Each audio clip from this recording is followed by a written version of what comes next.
भैया देख लो पीछे, प्लस 5 इंद्रिय और हैं कर्मेंद्री, जिनसे हम कर्म करते हैं। ये कर्मेंद्री कौन? पहली इंद्री हाथ, लेना देना। दूसरी इंद्री पांव, चलना फिरना, ये कर्म हो रहा है। तीसरी इंद्री मुंह, बोलना बतलाना, हम कर्म कर रहे हैं, बोल रहे हैं। चौथी इंद्री मूत्र द्वार।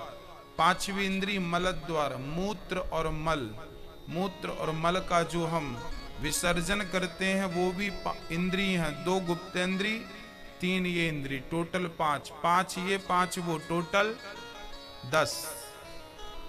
इन 10 इंद्रियों को संचालित कौन करता है?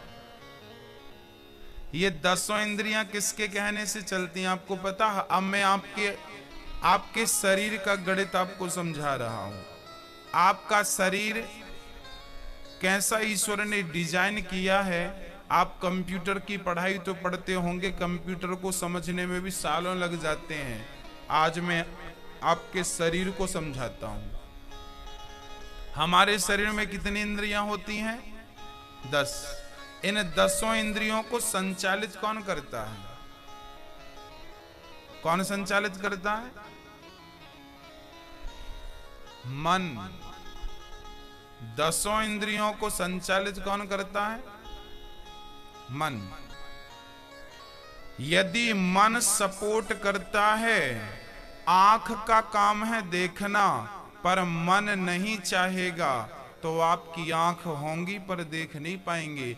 कई बार आप लोग कथा में बैठे होते हैं पर मन कहीं और चला जाए तो सुन नहीं पाते। क्या कहा गुरुजी ने, क्या कहा? क्योंकि मन हट गया ना। मन सपोर्ट करेगा तो सुन पाएंगे, मन सपोर्ट नहीं करेगा तो कान है पर सुन नहीं पाएंगे। मन सपोर्ट नहीं करेगा तो आंख है, कभी कभी आंख खुली होती है, आप सामने देख भी रहे होते हैं पर सामने की गतिविधि आप बोल नहीं पाते, देख नहीं पाते, क्योंकि मन आपका भटक रहा था। ऐसा होता ना रियल जिंदगी में, जो भी बात करूंगा रियल बात करूंगा। तो जो हमारी 10 इंद्रियां हैं, इन 10 इंद्रियों को संचालित करने वाला कौन है? मन। मन संचालित करता है। मन, आपने किसी को देखा, देख लिया ना, पर मन कहेगा कि पलट के फिर देखो, अच्छा होगा तो देखो, नहीं तो फिर चलो, बुरा है, ठीक नहीं है ना? ये गुलाब है, इसकी खुशबू अच्छी है, नाक तो सूंघ लेगी पर मन कहेगा बहुत अच्छी, एक बार और सूंघाओ। मन कहेगा एक बार रसगुल्ला एक खा लिया, मन कहेगा दूसरा भी ले आओ। मन ही करता ना, मेरी माँ, सही है ना? ये 10 इंद्रियों को संचालित मन करता है। अच्छा, मन के ऊपर कौन होता है? मन को संचालित कौन करता है? मन को चार्ज कौन करता है? बोले मन के ऊपर होती है बुद्धि। मन संकल्प विकल्प करता है, मन लंगड़ा होता है। मन क्या होता है? लंगड़ा होता है, संकल्प विकल्प कर सकता है। भाई ये 100 रुपए पड़े हैं, आंख ने देखा कि 100 रुपए पड़े हैं, मन कहता है उठा लो। मन आदेश दे सकता है कि उठा लो, पर मन उठा नहीं सकता। उठाएगा कौन? उठाएंगे तो हाथ उठाएंगे ना, ये उठा लिया। मन केवल आदेश देता है, करूं कि ना करूं, पकड़ूं कि ना पकड़ूं, चलूं कि ना चलूं, ये संकल्प विकल्प करने वाला मन है। अब निर्णय कौन करता है? मन कहता है ये 100 रुपए पड़े हैं, उठा लो, पर बुद्धि कहेगी ना, हम चोर थोड़ी हैं, हम क्यों उठाएं? ये किसी का पैसा गिर पड़ा होगा, हम क्यों उठाएं? यदि बुद्धि है तो वो निर्णय करेगी कि ना ना, मन तू गलत बोल रहा, हम क्यों उठाएं भाई? जिसकी बुद्धि प्रबल होती है वो बुद्धि से काम करता है, जिसका मन प्रबल होता है वो मन से काम करता है। जो काम मन से किए जाते हैं वो 100 में से 99 हानिकारक होते हैं, और जो बुद्धि से किए जाते हैं वो 100 के 100 काम अच्छे होते हैं। मन के ऊपर बुद्धि होती है। चलिए, ये तो रही बुद्धि की बात। कई लोग बोलते हैं ना बुद्धि से काम करना। अच्छा, बुद्धि के ऊपर होता है, बुद्धि के ऊपर क्या होता है? बुद्धि के ऊपर भी कोई होता है। कौन? ये आपका कंप्यूटर बोल रहा हूं मैं, वो कंप्यूटर में जानता ही नहीं जो इंसान ने बनाया। हम तो भगवान के बनाए कंप्यूटर की बात कर रहे हैं। बुद्धि के ऊपर कौन होता है? बुद्धि के ऊपर होता है विवेक। कौन होता है? गोस्वामी जी कह रहे हैं, बिनु सत्संग विवेक ना होई, और राम कृपा बिनु सुलभ ना। बुद्धि सबके पास है, चींटी से लेकर हाथी तक सबके पास बुद्धि होती है, परंतु विवेक केवल इंसानों में पाया जाता है, और इंसानों में भी सारे इंसानों में नहीं। गोस्वामी जी कहते हैं, बिनु सत्संग विवेक ना। अधिक सत्संग करेंगे तब विवेक जागेगा। विवेक और बुद्धि में अंतर है। बुद्धि अलग है, विवेक अलग है। अब दोनों का भेद क्या है वो मैं आपके बीच में रखता हूं, जरा समझने का प्रयास करिएगा। ये स्त्री मेरी माँ है, ये पुरुष मेरा पिता है। ये माँ है, ये पिता है। माँ की सेवा करनी चाहिए, पिता की सेवा करना चाहिए, ये बुद्धि का विषय है। ये मेरी माँ है, इसकी सेवा करनी चाहिए, ये किसका सब्जेक्ट हुआ? बुद्धि का। ये बुद्धिमान, आप बुद्धिमान हैं जो अपनी माँ की सेवा करने की बात करते हैं, पर विवेक की चर्चा करते हैं। अब विवेक यदि आपके अंदर होगा तो विवेक कहेगा कि ये स्त्री मेरी माँ नहीं है, ये माँ के रूप में भगवान है, और जो माँ में भगवान का दर्शन करे वही विवेकशील पुरुष होता है। मंदिर में भगवान है, ये बुद्धिमान के शब्द हैं, पर कण कण में भगवान है, ये विवेकशील के शब्द हैं। जो मंदिर में भगवान का दर्शन करे वो बुद्धिमान हो सकता है, पर जो कण कण में गोविंद का दर्शन करे वो विवेकशील पुरुष होता है। और बिनु सत्संग विवेक ना होई। तो बुद्धि से ऊपर कौन होता है? विवेक। ये विवेक सुठालिया में शायद 2-4 लोगों के पास होगा। बुद्धि सबके पास होगी सुठालिया में, पर विवेक शायद 2-4 लोगों के पास हो। 2-4 मैं ज्यादा बोल रहा हूं, 1-2 बोलूं तो ठीक है। सबका विवेक जागता नहीं है। अनेक बहुत काल कीन्हे सत्संग, जब बहुत सत्संग करेंगे तब विवेक जागेगा। विवेकशील प्राणी कभी क्रोध नहीं करता। बुद्धिमान व्यक्ति क्रोध कर सकता है, विवेकशील व्यक्ति कभी क्रोध नहीं कर सकता। बुद्धिमान व्यक्ति अहंकार कर सकता है, विवेकशील व्यक्ति कभी अहंकार नहीं कर सकता। ये लक्षण है विवेक के। विवेक बिल्कुल फिल्टर है, स्वच्छ, निर्मल। जो आपको निर्मलता प्रदान करता है वो विवेक होता है। अच्छा, विवेक के ऊपर क्या है? क्या है? क्या है? क्या है? विवेक के ऊपर है आत्मा, जो सबको चार्ज करती है। बिजली है तो ही टीवी चलेगी, पंखा चलेगा, एसी चलेगी, हीटर जलेगा, बाजा बजेगा, जो है सब चलेगा लाइट से। लाइट ही चली गई तो रखे रहो सब चीजें। ये लाइट, जो लाइट है ना, विज्ञान उसे लाइट कहता है, साइंस उसे लाइट कहता है, पावर कहता है, और आध्यात्म उसे आत्मा कहता है। वही आत्मा है। वो आत्मा है तो सब कुछ चल रहा है। बुद्धि भी चल रही, विवेक भी चल रहा, मन भी चल रहा, इंद्रियां भी चल रही। आत्मा निकल जाए तो क्या चलेगा? तो आत्मा विवेक के ऊपर है। आत्मा के ऊपर कौन?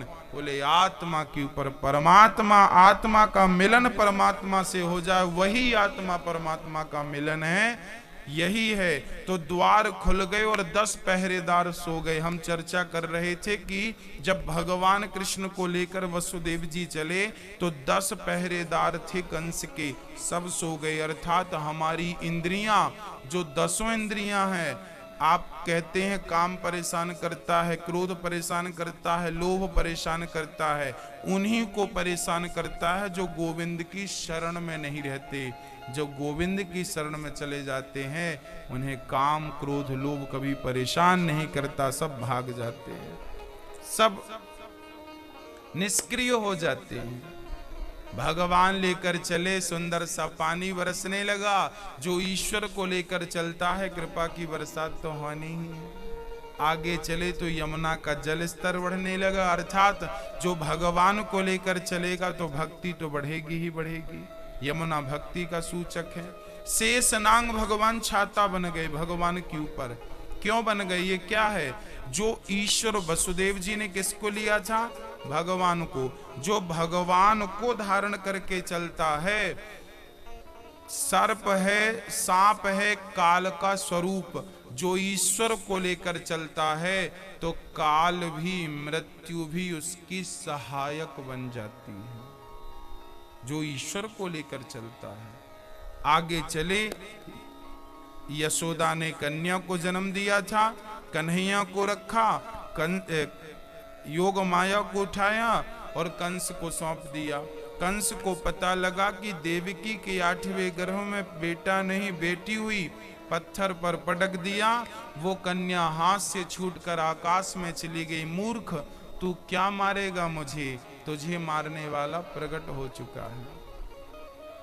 अच्छा, यहाँ एक आश्चर्य की बात यह है कि जब श्री कृष्ण को लेकर चले वसुदेव जी ना, तो जेल के ताले खुल गए थे और कन्या को लेकर आए तो बंधन में फिर ज्यों की त्यों बंध गए। माया और माधव को लेकर चलेंगे तो बंधन से मुक्त हो जाएंगे और माया को लेकर चलेंगे तो बंधन में बंध जाएंगे। माधव बंधन से मुक्त करते हैं और माया बंधन में बांधती है। यदि बंधन चाहते हो तो माया माया कहो और बंधन से मुक्ति चाहते हो तो माधव माधव कहो। माया माया सब कहें, माधव कहे ना कोई, और एक बार माधव कहें तो माया चेरी होए। इसलिए माया बंधन का कारण है। मैं अरु मोर तोर ते माया, यही तो माया है। मैं और मेरा, तू और तेरा, यही माया है। अहंकार और मोह, यही तो माया है। भगवान श्री कृष्ण का जन्म हुआ। अब तो नंदा सुनंदा नंद बाबा की बहनें थी, यशोदा को खबर दी, अरे बधाई हो यशोदा, तेने बुढ़ापे में रबड़ी सी रात में लड़ुआ सुलाला जायो है, बधाई हो। सारी सखियां बधाई देने लगी और नंद बाबा गौशाला में झाड़ू लगा रहे थे तो नंदा दौड़ी दौड़ी गई, बाबा बधाई हो। का है गो? अरे बुढ़ापे में लड़ुआ सुलाला है गयो, का है गयो पतो ना तो क्यों। अब तो नंद बाबा गौशाला में झाड़ू लेके नाचने लगे। और दौड़े दौड़े आई तो ब्रजवासियों ने हाथ पकड़ लियो, बाबा ऐसे दर्शन आए मिलेंगे लाला को। तो कैसे दर्शन मिलेगो छोरा? बोले जब तक यमुना में डुबकी ना लगावेगो और जब तक हम सबन को बधाई ना देवेगो बाबा, तब तक तुम दर्शन ना कर सकोगे। अब जैसे ही ब्रजवासियों ने घेरा नंद बाबा को, यमुना में डुबकी पे डुबकी पे डुबकी लगवाई। अब बढ़िया सब बगलबंदी पहनाई, थापक हुआ चंदन लगायो और बाबा चलो। अब जैसे ही बाबा ने लाला को दर्शन कियो और लाला के दर्शन करते ही नंद बाबा गद गद है गए, हे विधाता तैने देर से दियो पर बड़ो दुरुस्त दियो है, मोको तो बड़ी प्रसन्नता है गई लाला को मुंह देख के, बड़ो सुंदर छोरा है। अब यशोदा के पास जाए के बाबा बैठ गए और यशोदा टुकुर टुकुर देखने लगी लाला को, और सारे ब्रजवासी लाला को निहार रहे हैं। सारे ब्रजवासियों को देखकर नंद बाबा गदगद हो गए और महलन में सारे द्वार खोलकर सोना चांदी हीरा मोती गऊ और भूमि दान करना शुरू कर दिया। पुत्र जन्म दशरथ सुनि काना, मानहु ब्रह्मानंद समाना। आज आनंद ही आनंद हो गया। सोना चांदी, एक सज्जन तो सोने के बर्तन लेकर जा रहे थे, तभी देखा कि सामने वाला था, उसके दोनों हाथ खाली थे। क्यों भाई, तुझे ऐसी कौन सी संपत्ति मिल गई कि तू सोना, हम सोने के बर्तन लिए हैं, सोना लिए हो, तू हमसे ज्यादा खुश नजर आ रहा है। बोले दरवाजा नंबर 1 में जाकर देखो तो सही, ऐसी संपत्ति लुटाई जा रही है कि वह लूटने के बाद सोना चांदी तो कुछ मायने ना रखें। अब सारे ब्रजवासियों ने सोने के बर्तन फेंक दे और जाए के द्वार पर लगे तो वहां पर एक पालने पे बलराम जी, दूसरे पालने पे कन्हैया झूला झूल रहे थे। और जो ब्रजवासी लाला को मुखड़ो देखें, जो ब्रजवासी श्याम सुंदर को दर्शन करें, तो लाला के दर्शन मात्र से सबको ऐसा लगा कि आज दुनिया की सबसे बड़ी संपत्ति हमने प्राप्त कर ली। आज पायो जी मैंने राम रतन धन पायो। मीराबाई कहती है ना इसी शब्द को, मीराबाई कहती है कि पायो जी मैंने राम रतन धन पायो। सबसे बड़ा धन कौन है? ये कागज के टुकड़े यहीं तक साथ देंगे, पर राम नाम का धन वहां भी साथ देगा। हाँ? इसलिए कौन सी संपत्ति कमाओ, ये संपत्ति जो आपने कमा रखी है ना, हीरे मोती जोड़ रखे हैं, ये सब यहीं छूट जाएंगे। कौन सा धन संग चलेगा? बोले राम नाम का धन संग चलेगा। इसलिए काम करते रहो, नाम जपते रहो, मन से गोविंद गोपाल गाते चलो। याद आवेगी उसको कभी ना कभी, मेरी विनती सुनेगा कभी ना कभी।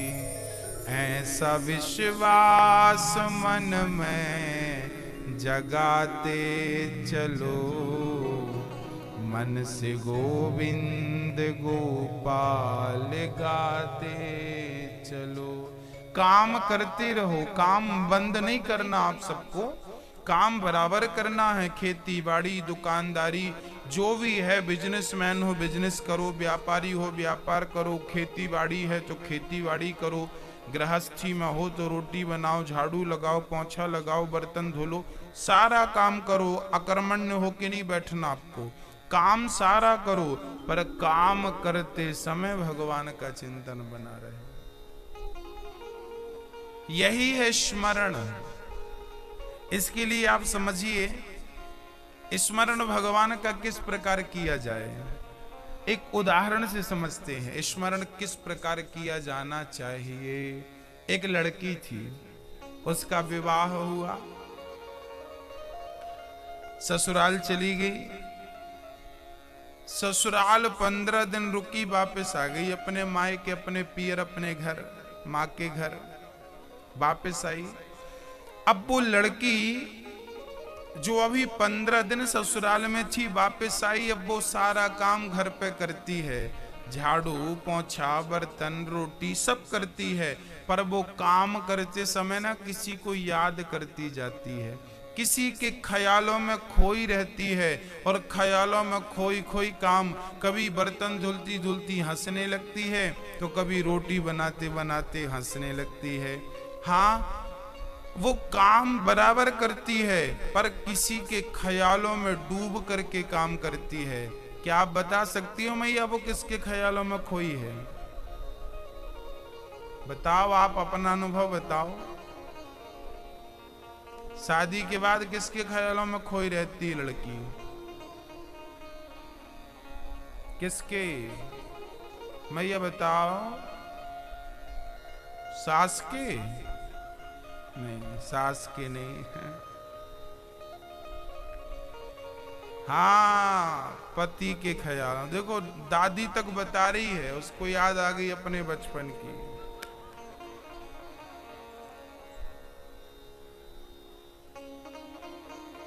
पति के ख्यालों में, सही बोल रही है मैया जी।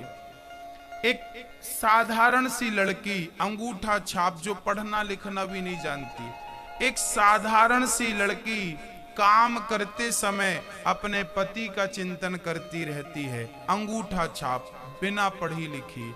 यदि अनपढ़ लड़की बिना पढ़ी लिखी यदि काम करते समय वो अपने पति का स्मरण कर सकती है, तो क्या भक्त काम धाम करते हुए अपने भगवान का स्मरण नहीं कर सकता? क्या भगवान के ख्यालों में खो करके वो काम नहीं कर सकता? काम बराबर करिए, पर काम को करते समय भगवान के ख्यालों में खोए रहिए। काम करते रहो और नाम जपते रहो। शरीर से सुठालिया में रहो, शरीर से अपने नगर में, अपने गांव में, अपने शहर में रहो, पर मन से तो वृंदावन में बिहारी जी के चरणों में बने रहो। मन से द्वारिकाधीश के चरणों में बने रहो। मन से जगन्नाथ जी के चरणों में बने रहो। तन की प्रधानता नहीं है कि आपका तन कहाँ है, प्रधानता मन की है कि आपका मन कहाँ है।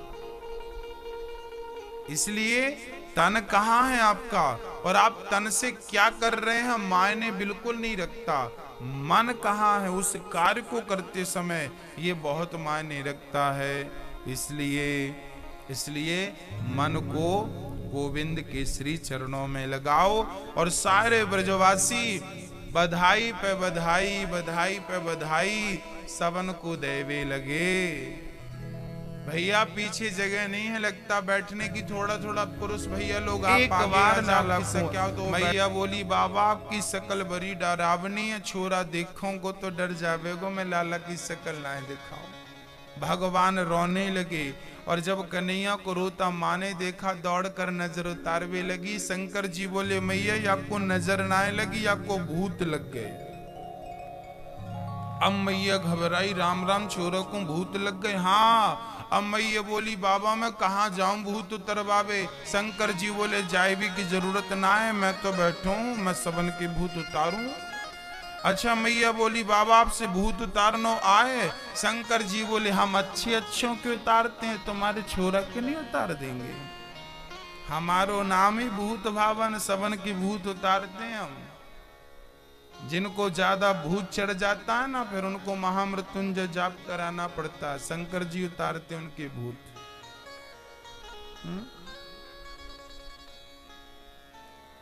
क्योंकि मृत्यु के यही है ना अधिष्ठात्र। जान बचानी हो तो शंकर जी की शरण में जाओ। हाँ, महामृत्युंजय का जाप करने से भी मृत्यु टल जाती है, ये मौत को भी टालने वाले हैं। तो शंकर जी बोले, हम मौत को टाल दें, भूतन को नहीं टाल देंगे। लाओ छोरा को।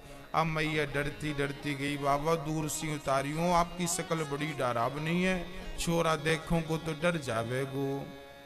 शंकर जी बोले, मैया, शंकर जी से मैया ने कहा, बाबा दूर से मंत्र पढ़ियो, लाला को स्पर्श मत करियो। मैया से शंकर जी ने कहा, मैया दूर से भूत उतारने वालों मंत्र मुझको याद ना है, जब तक छोरा को हमारी गोद में ना देगी ना तब तक जाके भूत ना उतारूंगो। अब शंकर जी तो चाहती थी कन्हैया को गोद में लेना, और जैसे ही गोद में आए कन्हैया खिलखिला के हंसने लगे।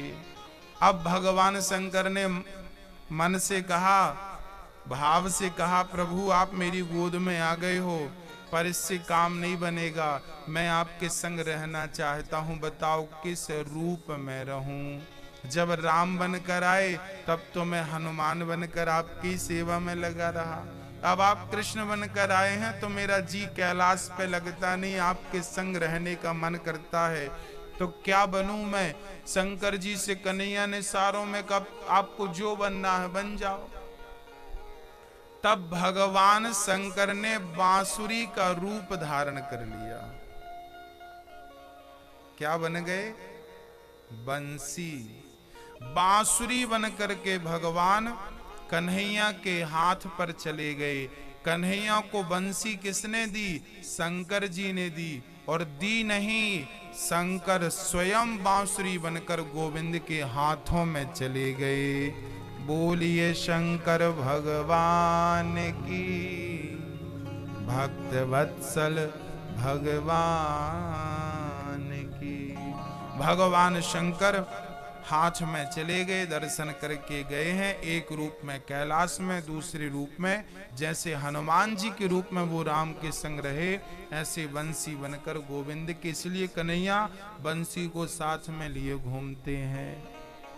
बड़ी अद्भुत चर्चाएं हैं। अब भगवान थोड़ा बड़े हुए तो पूतना मौसी अब नंद बाबा कर चुकाने चले गए मथुरा। चलो कंस को भी बधाई दे आवे कि बुढ़ापे में छोरा भयो है। सामान गाड़ियों पे मक्खन मिश्री लाद लाद कर और बधाई देवे चले कि वहां से पूतना मौसी चल पड़ी बच्चन को मारवे के लिए। क्योंकि योग माया ने कहा था तुझे मारने वाला बच्चा पैदा हो गया है। कंस को लगा मार डालेगा, तो जितने बच्चे पैदा हुए हैं सबन को मारने का प्लान कंस ने बनाया। तो पूतना मौसी को नियुक्त किया। पूतना मौसी चल पड़ी। चलो, पूतना बड़ी सुंदर बनकर गई। पूतना थी तो राक्षसी, पर बन ठन करके गई। अब माँ यशोदा लाला को दूध पिला के पलने पे लिटा कर झूला झूला कर सुला रही थी। लाला तो सोई नहीं, मैया काम पे चली गई कि लाला खेल रहा है मैं काम कर लूं। तब तक पूतना मौसी बड़ी बन ठन कर सुंदर बनकर पूतना मौसी आ गई। ये पूतना कौन है? कि पूतना लोक बालघिनी राक्षसी रुधिरासना जिघांसयापहरये स्तनं दत्त्वाप सद्गतिम्। पूतना राक्षसी थी, बकासुर की बहन बकी थी। आज भगवान को मारने गई। भगवान ने पूतना को देखा और देखते ही भगवान ने अपने नेत्रों को बंद कर लिया, आंखें मूंद ली। भगवान ने आंखें क्यों बंद कर ली? मानो भगवान कहना चाहते हैं कि पूतना, अच्छा पूतना ना अपने स्तनों में जहर भर के गई थी मारने के प्लान से। अब पूतना मारने के विचार से गई है और बंठन कर गई है। भगवान ने नेत्र बंद कर लिए, पूतना को देखा भी नहीं। किसी ने भगवान से कहा प्रभु आपने पूतना को देखा क्यों नहीं? तब भगवान ने कहा कि पूतना हमें जहर पिलाने आई है और जहर पीने का कार्यक्रम तो शंकर जी अच्छे से जानते हैं। तो आंख बंद करके मानो शंकर जी को याद करने लगे कि भोले बाबा आओ मौसी जी जहर लाई हैं, आपको अनुभव है पी लो। हाँ, इसलिए भी आंख बंद कर लिया। अथवा भगवान ने नेत्र इसलिए भी बंद कर लिए क्योंकि भगवान तो तारना जानते हैं ना। तो मानो आंख बंद करके पूतना का पुण्य देखने लगे कि इसका एक भी पुण्य होगा तो इसे भवसागर से मैं पार लगा दूंगा। न जाने कौन से गुण पर दयानिधि रीझ जाते हैं, यही सदग्रंथ कहते हैं, यही हरि भक्त गाते हैं। पूतना मौसी भगवान की तरफ बढ़ी, आंख बंद कर ली। अब इसका सटीक कारण क्या था कि आंख क्यों बंद की भगवान ने? आइए इसके कारण पर हम चलते हैं।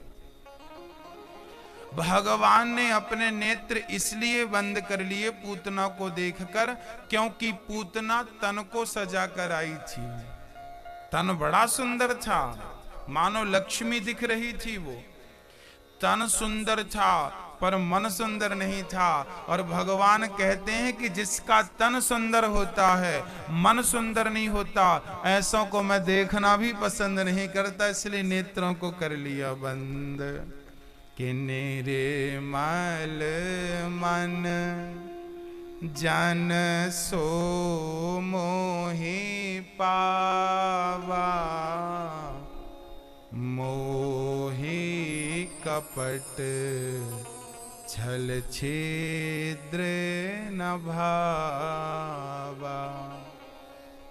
भगवान कहते हैं हमें सुंदर तन नहीं चाहिए, हमें तो निर्मल मन चाहिए।